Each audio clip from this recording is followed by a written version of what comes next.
இவ்வளவு நாள் டெஸ்ட் மேட்சை போல போய் கொண்டிருந்தது ஊழியங்கள், இப்பொழுது T20 போல மாறிக்கொண்டு வருகிறது. ஹல்லேலூயா. ஒரு சைடுல எழுப்புதலை குறித்த அதிகமான வாஞ்சையும் தாக்கமும் ஆசையும் இருந்தாலும், கர்த்தர் நம்முடைய தேசத்தில் என்ன செய்து கொண்டிருக்கிறார், அவருடைய இருதயத்தை புரிந்து கொள்ள வேண்டியது முக்கியம். உலகத்தில் ஆப்பிரிக்கா தேசம், சைனா தேசம், இந்தியா தேசம், இந்த மூன்று காரியங்களும், ஆப்பிரிக்கா கண்டம், சைனா அண்ட் இந்தியா, இது மூன்றும் சேர்த்தாலே 48% உலகத்தில் இருக்கக்கூடிய population. 48% of world's population is in China, Africa and in India. இந்தியாவும் சைனாவுமே 1 பில்லியனுக்கு மேலே. அப்படி இருக்கும் பொழுது ஆப்பிரிக்காவில் ஆண்டவர் பெரிய காரியங்களை செய்து கொண்டிருக்கிறார். லட்சக்கணக்கான ஜனங்கள் தொழுது கொள்ளக்கூடிய சபைகள் இருக்கிறது. பெரிய பெரிய காரியங்கள் அங்கே நடந்து கொண்டிருக்கிறது. ரெய்னார்ட் பாங்கேவை ஒரு சுவிசேஷகராக அங்கே வல்லமையாக ஆண்டவர் பயன்படுத்தினார். சீனாவில் ஆண்டவர் அற்புதமான காரியங்களை போட்டிருக்கிறார். போன வாட்டி நான் வரும்பொழுது சொன்னேன், யூடியூப்ல டிரான்ஸ்லேட் செய்த வீடியோவும் இருக்கிறது என்று சொன்னேன். இப்பொழுது இந்தியாவுடைய நேரம். ஆப்வியஸ்லி 2000 ஆண்டுகளுக்கு முன்பாக அவர் சீஷனை அனுப்பினார். ஆனால் 2000 வருஷம் கழிச்சும் 2% தான் ஹோவர் ஆகி கொண்டு இருக்கிறோம்.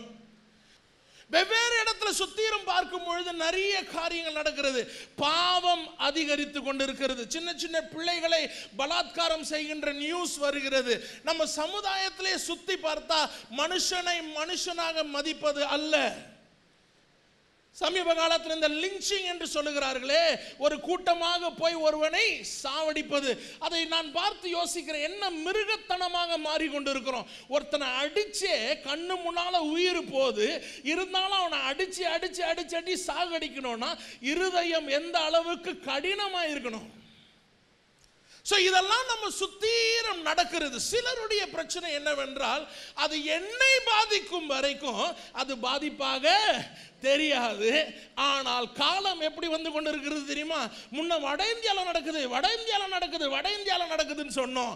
கொஞ்சம் மாசத்துக்கு முன்னால கோயம்புத்தூர்ல நடக்குது, கோயம்புத்தூர்ல நடக்குதுன்னு. இப்போ அண்ணா நகர்ல நடக்குது. யுத்தம் வாசலுக்கு வந்தது என்று வசனம் சொல்லுகிறது. We are living in very interesting times. ஆனால் சில பேருடைய இருதயத்தில் ஒரு பெரிய சூப்பர் ஸ்டாரை போல ஆண்டவர், பெனியினுடைய மினிஸ்ட்ரியை போல ஒரு 10 பேர் பறந்து கீழே போவாங்க, 4-5 பேர் சுகம் பெறுவாங்க, உடனே எழுப்புதலும் வந்துவிடும் என்று அநேகர் யோசித்துக் கொண்டிருக்கிறார்கள். எழுப்புதல் என்று வரும் பொழுது there will also be persecution. Churches will be destroyed. Your properties will be destroyed. இழக்கவும் தயாராக இருக்க வேண்டும். ஹல்லேலூயா. வராத எபிரேயர் 10வது அதிகாரம் 30வது வசனம். பழிவாங்குதல் எனக்குரியது, பழிவாங்குதல் எனக்குரியது, நானே பதில் செய்வேன் என்று கர்த்தர் சொல்லுகிறார் என்றும், கர்த்தர் தம்முடைய ஜனங்களை நியாய தீர்ப்பார் என்று சொன்னவர் இன்னார் என்று அறிவோம். ஜீவனுள்ள தேவனுடைய கைகளில் விடுகிறது பயங்கரமாய் இருக்குமே. முந்தின நாட்களை நினைத்துக் கொள்ளுங்கள். நீங்கள் பிரகாசிக்கமாக்கப்பட்டிருந்த அந்த நாட்களில் உபத்திரவங்களாகிய மிகுந்த போராட்டத்தை சகித்தீர்களே. நிந்தைகளாலும் உபத்திரவங்களாலும் நீங்கள் வேடிக்கையாக்கப்பட்டதும் அல்லாமல் அப்படி நடத்தப்பட்டவர்களுக்கு பங்காளிகளும் ஆனீர்கள். நான் கட்டப்பட்டிருக்கையில் நீங்கள் என்னை குறித்து பரிதபித்ததும் அன்றி, பரலோகத்தில் அதிக மேன்மையும் நிலையுள்ளதுமான சுதந்திரம் உங்களுக்கு உண்டென்று அறிந்து உங்கள் ஆஸ்திகளையும் சந்தோஷமாய் கொள்ளையிட கொடுத்தீர்கள். ஆஸ்திகளையும் சந்தோஷமாய் கொள்ளையிட. ஆகையால் மிகுந்த பலனுக்கு ஏதுவான உங்கள் தைரியத்தை விட்டுவிடாதிருங்கள். ஆதி சபையில உபத்திரவங்கள் வந்தது, அநேக காரியங்களை இழந்தார்கள். ஆனால் ஆண்டவருக்காக வைராக்கியமாக நின்றபடியினால் எபிரேயருக்கு எழுத சொல்லுகிறார், ஆதியில் இருந்த காரியங்களை மறந்து விடாதீங்க. அப்ப எப்படி உண்மையா இருந்தீங்களோ அதே போல தொடர்ந்து உண்மையாக இருங்கள். ஆதி திருச்சபையில் இருந்த எழுப்புதலை வாஞ்சிப்பது நல்லதுதான். ஆனால் இங்கே ஆண்டவர் ஒரு அற்புதமான காரியத்தை இந்த காலகட்டங்களிலே செய்து கொண்டிருக்கிறார் என்பதை மறந்துவிடக்கூடாது. என்னை பொறுத்த வரைக்கும் நான் 12 வயசுல ஒரு கத்தோலிக்க திருச்சபையில் பிறந்து ஒரு சிஎஸ்ஐ சபையில் இயேசுவை சொந்த ரட்சகராக ஏற்றுக்கொண்டு ஒரு 30 ஆண்டுகளாக நிறைய காரியங்களை ஊழியங்களை பார்த்து கொண்டிருக்கிறேன். என்னை பொறுத்த வரைக்கும் நான் ஏன் இப்போ ரொம்ப எக்ஸைட்டடா இருக்கிறேன்னா, என்னுடைய கணிப்பில் நான் கலந்துரையாடுகின்ற வேளையில் மற்ற தலைவரோடு பேசுகையில் அடுத்த 10-15 ஆண்டு இந்தியாவில் அற்புதமான அறுவடையின் காலம். ஹல்லேலூயா. உபத்திரம் அதிகரிக்கும். ஆனால் the next 10 to 20 years is very important strategically. ஏனெனில் ஆண்டவர் நெருக்கம் அதிகரிக்க அதிகரிக்க சபையை வல்லமையாக பயன்படுத்த போகிறார். ஹல்லேலூயா. விசுவாசிகளை பயன்படுத்த போகிறார், தலைவர்களை பயன்படுத்த போகிறார். அதை யாராலும் தடுக்க முடியாது. இதற்கு what do we do next? என்னுடைய கேள்வி அதுதான். ஆண்டவரே, அப்பா, ஜெபத்தை குறித்து ஒரு தாக்கத்தை கொடுத்து விட்டீர், எங்க எல்லாரையும் ஒன்னா சேர்த்துக்கிறீர். ரொம்ப வருஷமா பரிசுத்த ஆவியானவர் ரொம்ப ட்ரை பண்ணி நடக்காததை மோடியை கொண்டு வந்து செஞ்சுட்டீர் ஆண்டவரே, அதற்காக ஸ்தோத்திரம். ஹல்லேலூயா. அப்படி இருக்கும் பொழுது எல்லாரும் பயப்படுறோம், நிறைய காரியங்கள் நடக்குது, எல்லா சபைகளும் ஒன்றாக வருகிறது. மூஞ்சிக்கு மூஞ்சி பார்க்காதவங்க, அவர்களை எதிராளியாக பார்த்தவர்கள், காம்படிட்டர்ஸாக பார்த்தவர்கள் எல்லாம் இப்ப ஒன்றாக சேர்ந்து ஜெபிப்பதை பார்ப்பது ரொம்ப சந்தோஷமா இருக்குது. வெவ்வேறு சிட்டியில இது நடந்து கொண்டிருக்கிறது. ஃபேண்டாஸ்டிக். அதற்காக நான் கர்த்தரை ஸ்தோத்திரிக்கிறேன். உள்ளுக்குள்ள ஒரு ஆசை, ஆண்டவர் இன்னும் ஒரு 5 வருஷம் இந்த ஆள் இருந்தானா சூப்பரா இருக்கும் ஆண்டவரே. ஹல்லேலூயா. அவருடைய பிளானிங்கை பார்க்கிறேன், அவருடைய திட்டங்களை பார்க்கிறேன். From panchayat to parliament. ஒரு சாதாரண ஆள் பார்லிமெண்ட் போக முடியும் என்று ஒவ்வொரு சாதாரண ஆளை ஊக்குவிக்கக்கூடிய காரியங்களை பார்க்கிறேன். நான் ஜெபித்துக் கொண்டிருக்கும் போது, ஆண்டவரே, அப்பா, சபைக்காக பேச வேண்டும் ஆண்டவரே, ஜனங்களுக்காக பேச வேண்டும், தலைவர்களுக்காக பேச வேண்டும், என்ன வார்த்தையை பேச போறேன் பொழுது திரும்ப ஆண்டவர் இந்த காரியங்களை என்னுடைய இருதயத்தில் போட்டார். என்னோட சேர்ந்து வாசியுங்கள். 1 ராஜாக்கள் 22வது அதிகாரம் 41வது வசனத்திலிருந்து. 1 Kings chapter 22 verse 41 onwards. ஆசாவின் குமாரனாகிய யோசபாத் இஸ்ரவேலின் ராஜாவாகிய ஆகாபின் 4ஆம் வருஷத்தில் யூதாவின் மேல் ராஜாவானான். யோசபாத் ராஜாவாகிற போது 35 வயதாயிருந்து 25 வருஷம் எருசலேமில் ராஜ்யபாரம் பண்ணினான். சில்கியின் குமாரத்தியாகிய அவனுடைய தாயின் பேர் அசுபால். அவன் தன் தகப்பனாகிய ஆசாவின் வழிகளெல்லாம் நடந்தான். அவன் அதை விட்டு விலகாமல் கர்த்தரின் பார்வைக்கு செம்மையானதை செய்தான். யோசபாத் ராஜாவை பற்றி இங்க சொல்லுகிறது. அதற்கு 2 ரெஃபரன்ஸ் பாயிண்ட். ஒன்னு, அவன் வாழ்ந்து கொண்டிருக்கக்கூடிய காலகட்டத்தில் இஸ்ரவேல்ல யார் ராஜாவாக இருக்கிறார்? ஆகாபு ராஜாவாக இருக்கிறான். சரி, அதே சமயத்தில் இவன் யாருடைய மகன்? ஆசாவுடைய மகன். இந்த ஆசாவை பார்த்தீர்கள் என்றால், ஆரம்ப காலகட்டத்தில் ஆண்டவருக்கு வைராக்கியமாக இருந்தவன் கடைசி நாட்களிலே தன்னுடைய சுயபக்தியை சார்ந்து மாமிச ரீதியாக செயல்பட்டான். இதை கட்டாயமாக ஜெயோஷபாத் பார்த்திருப்பான். ஆனால் அதே சமயத்தில் இஸ்ரவேலுக்கு ராஜாவாக இருக்கக்கூடிய ஆகாப் இருக்கிறானே, ஆண்டவருக்கு பிரியமில்லாத ஒரு ராஜா, ஆண்டவர் வெறுக்கக்கூடிய ஒரு ராஜா. இந்த காலகட்டத்தில் தான் எலியா தீர்க்கதரிசியை ஆண்டவர் எழுப்புகிறார். நான் ஜெபித்து நான் சொன்னால்தான் மழை பெய்யும் என்று கட்டளையிட்டு போய்விடுகிறான். எதற்காக மழை பெய்யாது என்று சொல்லுகிறான் என்றால், கர்த்தருடைய ஆசீர்வாதத்தை அனுபவித்துக் கொண்டு இருந்து அதை கர்த்தர் தான் செய்தார் என்கின்ற அங்கீகாரம் கொடுக்காதபடியினால் ஆண்டவர் சொல்லுகிறார், ஆகாபே, நீ பாகாலுக்கு பின்னால போயிட்ட, உன்னை ஆசீர்வதிக்கிறது நானு, ஆனா உலக பிரகாரமான தெய்வம் எதுவோ அதற்கு பின்பாக நீ போனபடியினால் உன்னுடைய ஆசீர்வாதத்தை நான் தற்காலிகமாக நிப்பாட்டினாதான் உன்னை ஆசீர்வதிச்சது யாருன்னு உனக்கு தெரியும். அதனால உன்னுடைய செழிப்பை நிப்பாட்டினா நீ பாகால் கிட்ட போய் அழுவ, பாகாலால உன்னை ஆசீர்வதிக்க முடியாது. அப்போதான் உனக்கு தெரியும் உண்மையாகவே உன்னை ஆசீர்வதித்தது யார். இதனால் தான் ஆண்டவருக்கு ஆகாபை பிடிக்காது. இன்று ஆண்டவர் நமக்கு கொடுக்கக்கூடிய சேலஞ்ச் என்ன தெரியுமா?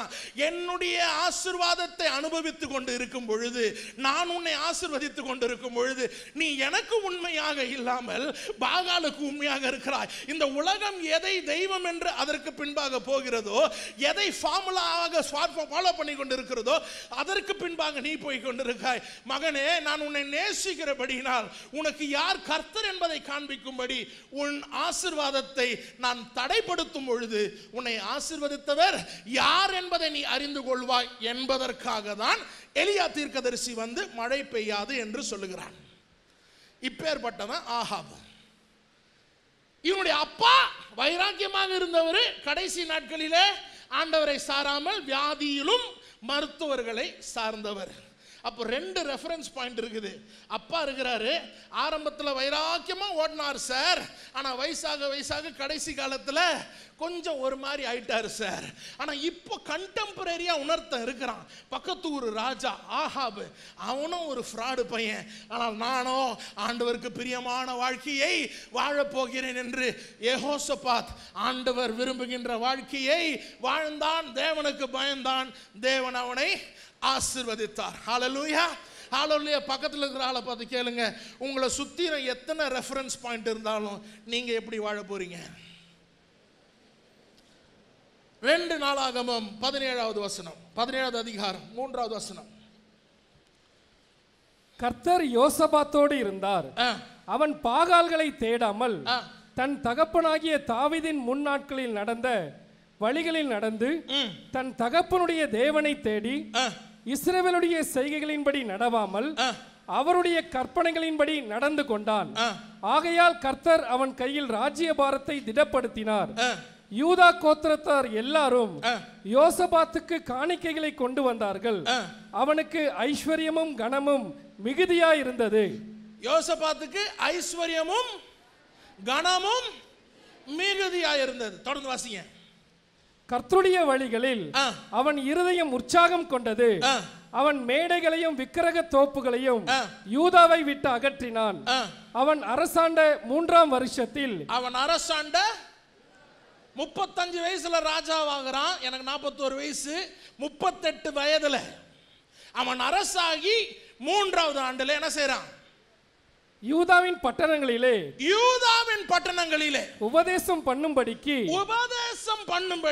அவன் தன் பிரபுக்களாகிய பென்னியேலையும் ஒபதியாவையும் சகரியாவையும் நெதனியேலையும் மிகாயாவையும் இவர்களோடு கூட செமாயா, நெதனியா, செபதியா, ஆசகேல், செமிராமோத், யோனத்தான், அதோனியா, தொபியா, தோபத்தோனியா என்னும் லேவியரையும் இவர்களோடு கூட ஆசாரியரான எலிஷாமாவையும் யோராமையும் அனுப்பினான். இவர்கள் யூதாவிலே உபதேசித்து கர்த்தருடைய வேத புஸ்தகத்தை வைத்துக் கொண்டு யூதாவின் பட்டணங்களெல்லாம் திரிந்து ஜனங்களுக்கு போதித்தார்கள். யூதாவை சுற்றி இருக்கிற தேசங்களுடைய ராஜ்யங்களின் மேலெல்லாம் கர்த்தரால் உண்டான பயங்கரம் வந்ததினால் யோசபாத்தோடு யுத்தம் பண்ணாதிருந்தார்கள். In the 3rd year of his reign, Jehoshaphat sent his officials to teach in all the towns of Judah. 9வது வசனம். They took copies of the book of the law of the Lord and traveled around through all the towns of Judah teaching the people. ஒரு சில பக்கம் எனக்கு கொஞ்சம் இங்கிலீஷ்ல அங்கங்க சொல்லுங்க சார், நாங்க அதனால கொஞ்சம் இங்கிலீஷ்ல தொடறேன். 3வது ஆண்டு ராஜாவான பிறகு அவன் ரியலைஸ் பண்ணக்கூடிய பெரிய காரியம் என்னன்னா, என் ஜனங்களை நான் உருவாக்க வேண்டும். வேதவசனம் கையில இல்லாத ஒரு காலகட்டம். பைபிள் மாதிரி உங்க கையில என் கையில அப்ப பைபிள் இல்லை. அப்படி இருந்தாலும் அவன் உணர்றான், நான் ஒரு சக்சஸ்ஃபுல் ராஜாவாக இருக்க வேண்டும் என்றால் நான் ஆண்டவரோடு இருக்கக்கூடிய உறவு மாத்திரம் போதாது, என் ஜனங்களையும் கர்த்தருடைய வார்த்தையில நான் வளர்க்க வேண்டும், உருவாக்க வேண்டும். So he had a great vision to equip his people. He had a great strategy to equip his people. அவன் தெளிவாக யாருக்கெல்லாம் போதிக்கக்கூடிய கிருபை இருக்குதோ அவங்களெல்லாம் செலக்ட் பண்ணி சொன்னான், ஐயா பட்டணம் பட்டணமா போங்க, ஊர் ஊரா போங்க, ஜனங்களுக்கு கர்த்தருடைய வார்த்தையை சொல்லி கொடுங்க. இதை தானே பவுல் 2 Timothy 2:2 சொல்லுகிறாரு, உனக்கு ஒப்புவித்ததை மற்றவர்களுக்கு ஒப்புவிக்கக்கூடிய ஆளா பார்த்து ஒப்புவி. ஐயா காலம் வந்து விட்டது. எப்பேற்பட்ட காலம் தெரியுமா? உனக்குள் ஆண்டவர் சில காரியங்களை வைத்திருக்கிறார். நீ இன்னும் சபைக்கு வந்து கை குழந்தை மாதிரி 10 வருஷம் கழிச்சு எனக்கு ஆண்டவர் என்ன செய்வார் என்று வர முடியாது ஐயா. சில சமயத்தில் இந்த மாதிரி ஜப கூட்டத்தில் பரிதாபமா இருக்குது. பிரதர் மோகன் சீலாசர் சமீபத்தில் 7 நாட்கள் வெவ்வேறு இடத்துல போய் ஜபம் பண்ணும் பொழுது கூட கடைசி அவர் சொல்லுவார், யாரும் தனிப்பட்ட ஜப தேவைக்காக வராதீங்கன்னு. இருந்தாலும் பெரிய கூட்டத்துக்கு நம்ம நிற்கும், தலைவலிக்கும் வயிற்று வலிக்கும் தான். ஆனா என்ன மாதிரி ஜப கூட்டம்? தேசத்திற்காக மன்றாடுற ஜப கூட்டம். கடைசியில் எதுக்காக வந்து நிற்கிற? இது மாற வேண்டும் என்றால் யோசபாத்துக்கு நல்லா தெரியுது, என்னுடைய ஆட்களை நான் உருவாக்க வேண்டும், வசனத்தில் அவர்களை வளர்க்க வேண்டும். தலைவனாக தரிசனம் என்கிட்ட இருக்கு, ஆனால் என்னால் தனியாக அதை செய்ய முடியாது. யார் யாருக்கெல்லாம் மற்றவர்களுக்கு போதிக்கக்கூடிய கிருபை இருக்குதோ அவர்களை நான் அழைத்து, எப்பா ஊர் ஊரா போய் கர்த்தருடைய வசனத்தை சொல்லி கொடுங்கப்பா. இப்போ என்னுடைய ஜெபம் என்ன தெரியுமா? நான் ஆண்டவரை கேட்டிருக்கேன் என்ன தெரியுமா? ஆண்டவரே ஜெபிக்கும்படி எங்களை எல்லாம் ஒன்னா சேர்த்துட்டீர், சுத்திரே என்ன நடக்குது என்கின்ற ஒரு தாக்கத்தை ஜனங்கள் மத்தியில் பெருசா வரலனாலும் தலைவர்கள் மத்தியில் கொஞ்சம் ஒன்று வந்துட்டு, ஆண்டவரே அடுத்த ஃபேஸ் என்னப்பா, அடுத்த ஃபேஸ் என்ன? இதை முன்பாகவே செய்திருக்க வேண்டியது, ஆனால் அட்லீஸ்ட் இப்பொழுது செய்ய வேண்டும். ஆண்டவர் நம்மை அழைத்த நோக்கம் சென்னையில் மாத்திரம் 5000 சர்ச்சஸ் கிட்ட இருக்குதுன்றாங்க. நான் 18 வருஷமா பிரசங்கம் பண்றேன். ஒவ்வொரு வாரமும் வெவ்வேறு சிட்டி, வெவ்வேறு டினாமினேஷன், ஒவ்வொரு ஊரில் இருக்கிறேன், வெவ்வேறு சர்ச்சில் இருக்கிறேன். நான் 18 வருஷமாக பார்த்ததுல சொல்றேன், நீங்க ஆர்கியூ பண்ணணும்னா என்ன மாதிரியே சுத்தி பார்த்துட்டு வந்து ஆர்கியூ பண்ணுங்க. அநேக திருச்சபை, எல்லா திருச்சபையும் சொல்ல மாட்டேன், அநேக திருச்சபையுடைய அட்டென்ஷன் ஞாயிற்றுக்கிழமை சர்வீஸ் நடத்தி மக்களை அனுப்புறதுலேயே இருக்குது. ஆனால் ஆண்டவர் நம்மை அதற்காக மாத்திரம் அழைக்கவில்லை. நான் உனக்கு கற்பித்த யாவையும் அவர்கள் கை கொள்ளும்படி நீங்கள் அவர்களுக்கு உபதேசம் பண்ணுங்கள். சமீப காலமாக சீஷத்துவத்தை குறித்து அதிக தாக்கம் உள்ளவனாக இருக்கிறபடியினால் நான் கேட்கக்கூடிய கேள்வி என்ன தெரியுமா? ஆண்டவர் சபையை ஒரு ஹிஸ்டரி டீச்சரா இருக்க சொன்னாரா, மியூசிக் டீச்சரா இருக்க சொன்னாரா? ஹிஸ்டரி டீச்சர்னா எனக்கு தெரிஞ்சதை நான் உனக்கு சொல்லி தருவேன். அவுரங்கசீப் வந்தாரு, அலெக்சாண்டர் வந்தாரு, சீசர் வந்தாருன்னு சொல்லுவேன். ஆனா மியூசிக் டீச்சர்னா உனக்கு வாசி காமிச்சிட்டு போயிட முடியாது. நான் என்ன வாசிக்கிறேனோ அது உனக்கும் சொல்லித்தர வேண்டும். Tamil Nadu is blessed with great preachers, wonderful orators, நல்ல பிரசங்கியார்கள், நல்ல பேச்சாளர்கள். ஆனால் சில நேரத்தில் யோசிக்கிறேன், ஆண்டவரே நாங்கெல்லாம் நல்ல காரியத்தை செஞ்சிட்டோம், ஆனால் நீங்க எங்களுக்கு சொல்லி கொடுத்ததை எத்தனை பேருக்கு சொல்லி கொடுத்துருக்கோம்? என் பையனுக்கு நான் மியூசிக் கிளாஸ் அனுப்புறேன், மியூசிக் டீச்சர் என்ன வாசிப்பார்னு பார்க்கறதுக்கு இல்லை. அதை போல இன்னும் கொஞ்ச நாள்ல என் பிள்ளையும் வாசிக்கணும். அதுக்கு ஞாயிற்றுக்கிழமை காலையில் மாத்திரம் வந்தா போதாது.